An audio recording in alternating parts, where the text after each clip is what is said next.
Te, pabili po. Dito ka pala. Brad! Brad! Oh, Chris. Ba't galit na galit ka? Ayos. Tanggap ko na yung padala ni Papa. May panggastos na naman ako. Pangbisyo.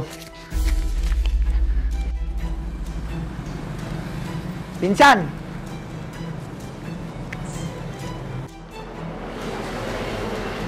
Saan ka pupunta?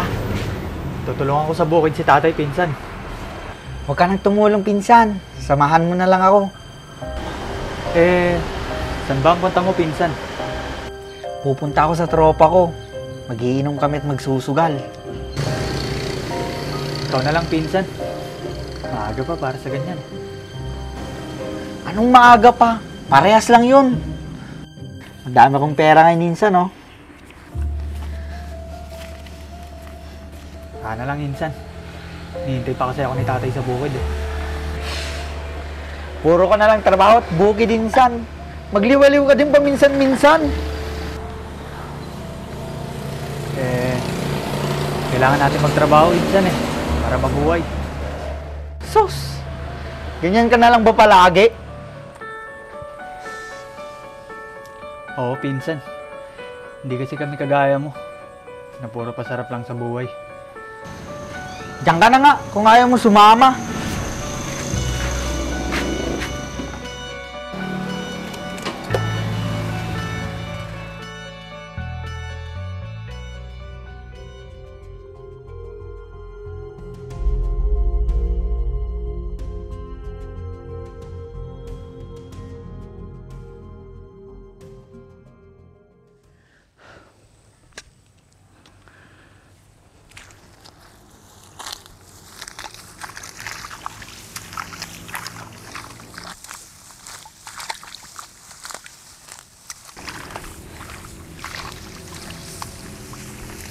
Tay, Oh, Brian. Bakit ngayon ka lang? tinawag kasi ako ni Chris, tay. Na nag-usap lang kami saglit. Kaya ngayon lang po ako nakapunta. Ganun ba, anak? Ano naman ang pinag-usapan nyo? Ayun. Inaya niya ako magpunta sa tropa niya. Nako, Jack, mag-iinom na naman yun. Oo, tay. Yun nga ang sabi niya. Nalulung na sa bisyo ang pinsan mong yun. Palibasa kasi, lumaki na sunod sa luho. Oo nga, tay. Mayabang na rin. At ipinagyayabang niya na marami siyang pera. Hayaan mo na lang siya, anak.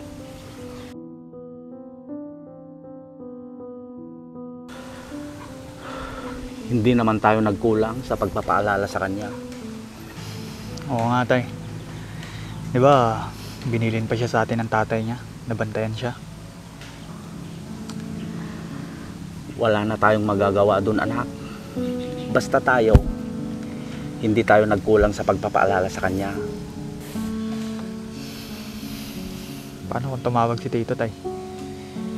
At nagtanong siya, anong sasabihin ko? Sabihin mo lang ang totoong nakita mo, anak. Baka naman magalit sa akin si Chris, tay. Problema na nilang mag-ama yun, anak. Basta, huwag ka lang magsinungaling. Halika na, anak. At tulungan mo ako dito. Sige po, tay.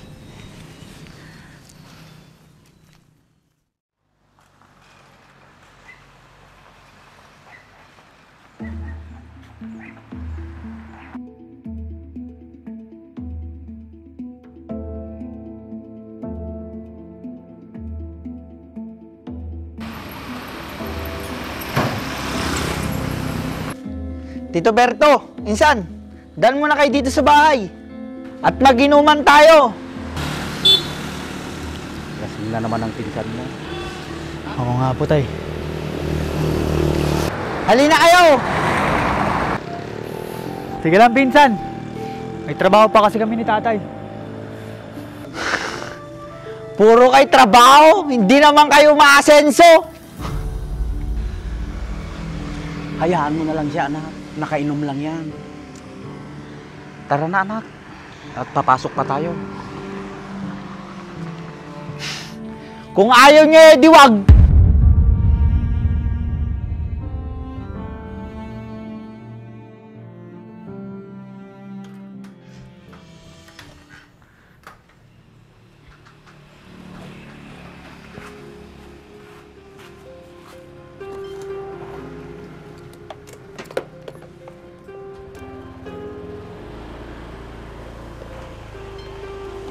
Oh, Chris. Mukhang napapadalas yata ang pag-alis-alis mo ng bahay, ah. O, tito, kayo pala. Saan ka na naman pupunta, Chris? Doon lang, tito, sa mga barkada ko. Mag-iinom at magsusugal na naman kayo? Bakit nyo ba ako pinapakalaman, Tito Berto? May pakialam ako, Chris. Dahil pamangkin kita. Binilin ka sa amin ng tatay mo para bantayan ka. Hindi na ako bata para bantayan nyo pa ako. Malaki na ako. Pero yun ang sinabi ng tatay mo. Mula nun ng ibang bansa siya. Hayaan nyo na ako, Tito. Mukhang inaaway ni Chris si tatay. Tatay ko nga hindi ako pinagsasabihan. Ikaw pa kayang tito ko lang.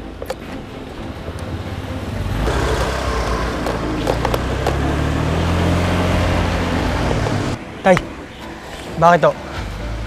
Inaway ho ba kayo ni Chris? Mahirap talagang pagsabihan ng pinsan mong yun. Hayaan niyo po siya, tay. Kung ayaw niya makinig. Tara na sa bukid, anak. Baka masira pa ang araw ko. Tara na po, tay.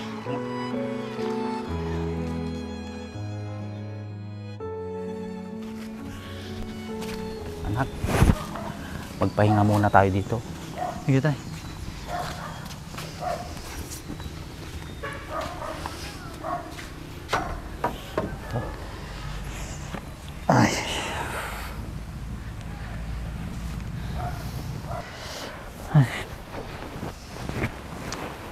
Nag-influensyahan na talaga ng masamang barkada si Chris, tay. Hindi, anak. Kagustuhan niya rin siguro yun. Tayo ang may hawak ng buhay natin, anak. Tayo ang pipili at magdidesisyon kung ano ang tama at mali, anak. Kagustuhan niyo rin ba noon, tay? Na hindi mga ibang bansa?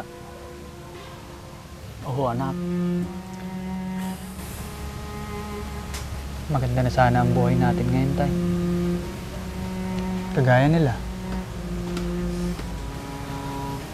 Maganda nga ang buhay nila. Pero hindi naman buo ang pamilya nila. Gusto ko, buo ang pamilya ko, anak. At magabayan ko kayo sa paglaki. Kaya siguro lumaki ng ganun si Chris, no, tay? Kasi walang amang gumagabay sa kanya. Parang ganun na siguro, anak. Tara na, anak. Umuwi na tayo para makapagpahinga na tayo. Sige, tay. Tara.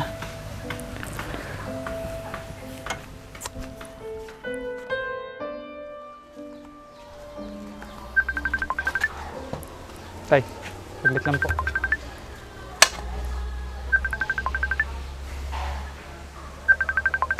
Tay, kapatid niyo tumatawag. Tatay po ni Chris. Sige, anak. Sagutin mo na. Ayaw niyo bang kayo na lang ang sumagot, tay? Ikaw na lang, anak. At sagutin mo siya ng totoo.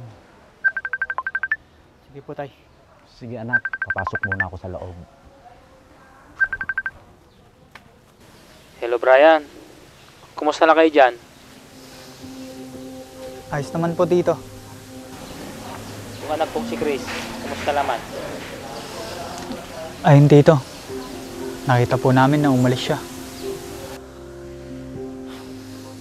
Hindi pa rin ba siya nagbabago, Brian? Eh parang mas lumala pa siya sa bisyo niya, tito. Hindi na talaga nagbago yung batang yan. Minsan, tito, sinasagot niya na rin si tatay. Ano? Pati yung kapatid ko, inaaway na niya. Sige, tatawaan ko yung batang yon. Sige po, tito.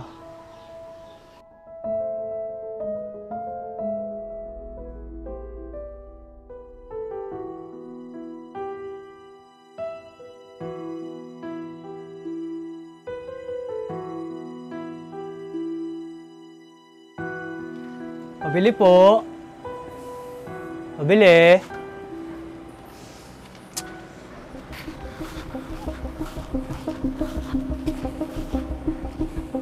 Te, pabili po. Dito ka pala, ah. Bran! Bran! Oh, Chris, ba't galit na galit ka? Anong pinagsasabi mo kay tatay nung tumawag siya sa'yo? Sinabi ko lang naman sa kanya ang totoo, Chris. Siniraan mo ako sa kanya. Hindi paninira ang pagsasabi ng totoo, Chris. Naiinggit ka kasi sa akin kaya ka nagsumbong. Hindi kinaiingitan yung ganyang buhay, Chris. Naiinggit ka kasi marami akong pera at barkada. Hindi ka tulad mo, puro trabaho. Eh, nandyan lang naman ang barkada mo dahil may pera ka. Tandaan mo yan, Chris. Dahil sa pagsusumbong nyo, hindi na ako papadala ng pera ng tatay ko. Problema mo na yan, Chris. Ryan, Chris, bakit kayo nag-away? Saka pa, Tito Berto, Chris, huwag mong idamay dito ang tatay ko, ah. pareho lang kayong sumbongero at tinggitero. Sumusobra ka na, ah. Huwag na anak. Eh, totoo naman, ah. Chris, umuwi ka na. Umalis ka na rito.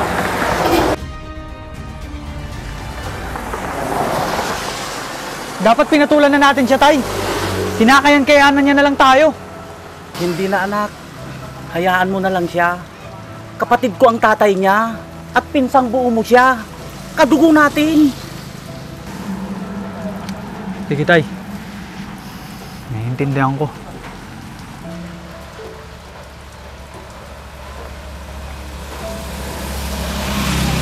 Salamat, anak.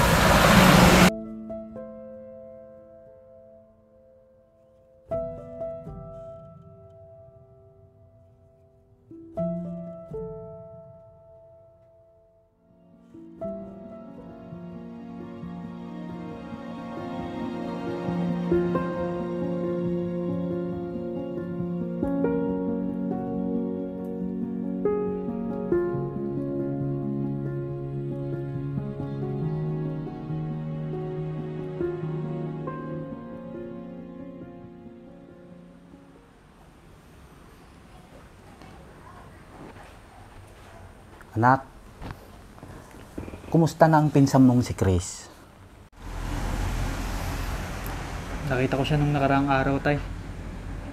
Ayun, nagmumukmuk sa bahay nila. Hindi na talaga siya pinapadala ng pera ng papa niya. Eh, kawawa pala siya pag ganon. Malamang yan, tay. Wala na siyang perang paggastos. Ano kaya kung puntahan mo siya at kausapin? Eh baka awayin na naman niya ako, tay. Hindi naman siguro, anak. Baka nahihiya lang yun sa atin dahil sa ginawa niya noon. Mali naman talaga yung ginawa niya, tay. Sige na, anak. Puntahan mo na siya. Subukan mong kausapin.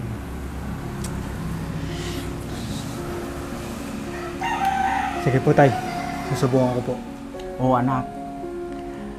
Ayain mo siya dito sa bahay para magluto ako ng tinulang manok. Sige po, tay.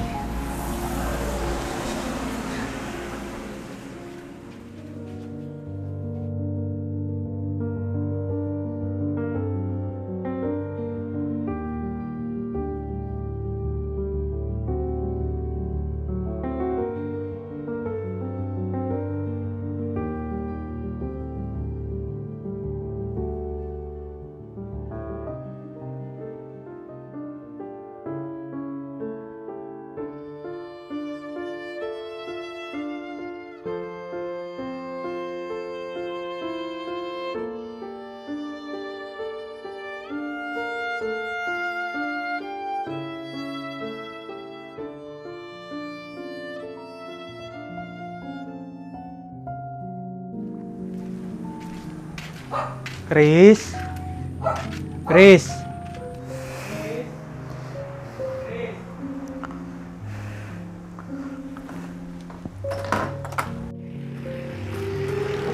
Ikaw pala, pinsan. Halika, pasok ka. Halika, pasok ka.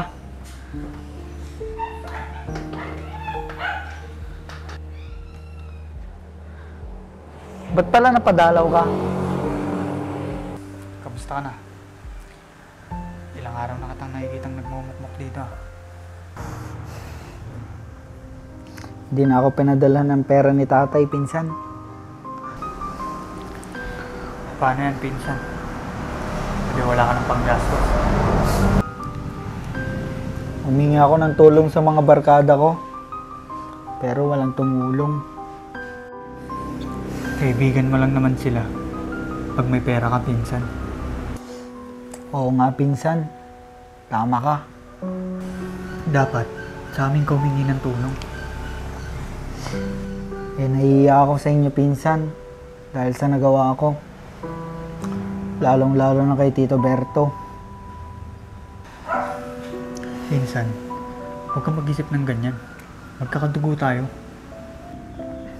Salamat sa'yo, pinsan, ha. Patawarin niyo sana ako sa nagawa ko sa inyo noon. Kalimutan na natin yung pinsan. Pangako, pinsan. Magbabago na ako. Gawin mo yan, pinsan. Para sa tatay mo. Oo, pinsan. Para sa inyo. Hindi na ako magyayabang ulit. Sabi nga pala ni tatay, doon ka na daw kumain sa amin. Talaga, pinsan? Hindi galit si Tito sa akin. Kahit kailan naman, pinsan, hindi siya nagalit sa'yo dahil pamangkin ka niya. Salamat talaga sa inyo, insan. Wala yan. Tara na. At tinolang manok yung niluto ni tatay. Tara na, sakto nagugutom na ako. Paborito ko pa naman yon. Tara.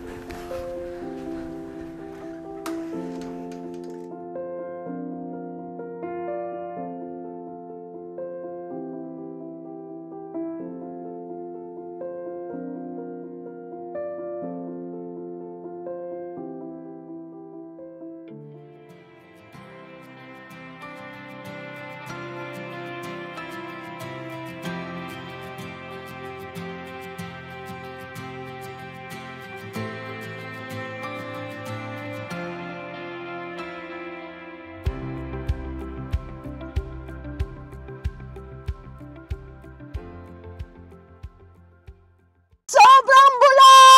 Grabing bula naman yan, parang wala nang katapusan. Bakit kaya ngayon ko lang nakita itong product na to? Sa tagal ko na naghahanap ng ganitong ka-shampoo. Dito ko lang pala makikita. Pinakikilala ko nga pala itong GR4 ka-shampoo. Extremely foamy ka-shampoo na siguradong magpapalinis sa inaalagaan mong sasakyan. Ang dami ko nang nagamit na ibang brand, pero dito lang ako napabilib. Kasi tingnan mo naman, isang buong sasakyan yung kaya niyang malinisan. At may sobra pa yan, ha? At parang ulap na nga sa bula kung ikukumpara mo sa ibang brand. Ang kagandahan pa nito, meron na rin itong Canova Wax. Kaya pag binanlawan mo ang sasakyan mo, siguradong magiging magintab agad yan. Kaya kung gusto mo rin na mabula at mabisa na panlinis sa alaga mong sasakyan, ano pang iniintay mo? Check out mo na yan!